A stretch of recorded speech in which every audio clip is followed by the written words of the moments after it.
আমাদের ছাত্র সমন্বয়কারীদের উদ্দেশ্য করে বলতে চাই, এই যে আমাদের স্কুলের ছাত্র ভাইয়েরা হচ্ছে এই যে আমাদের মসজিদের পক্ষ থেকে, ওরা নিজেদের পক্ষ থেকে না, মসজিদের পক্ষ থেকে ওরা হচ্ছে ত্রাণের টাকা উঠাতে গিয়েছিল হচ্ছে স্টাইলের সামনে গিয়েছিল, সরকার মার্কেটে অবস্থিত।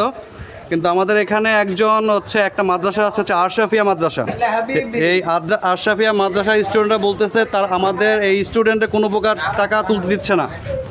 তারা বলতেছে এই এলাকা নাকি চুক্তি করে নিয়েছে, তারা এই এলাকার শুধুমাত্র সাহায্য সহযোগিতা করবে তারা, আর কেউ সাহায্য সহযোগিতা করতে পারবে না। কোনো গার্মেন্টসের সামনে কেউ যে টাকা তুলতে পারতেছে না।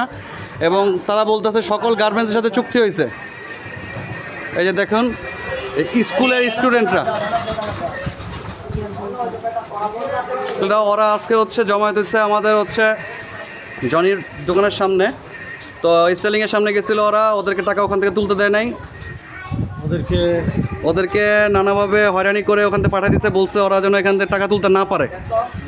বলছে ওদের টাকা তোলার দরকার নেই, টাকা তুলবে শুধু ওরা। এই স্টুডেন্টরা কত পরিশ্রম করে রাস্তাঘাটে যাচ্ছিল, কিন্তু তাদেরকে টাকা তুলতে দেওয়া হয়নি। তো এটা বাংলাদেশে যে ছাত্র সমন্বয়কারী আছে তাদেরকে দৃষ্টি আকর্ষণ করার জন্য আন্তরিকভাবে জানানো হচ্ছে। আপনারা বিষয়টি দেখুন।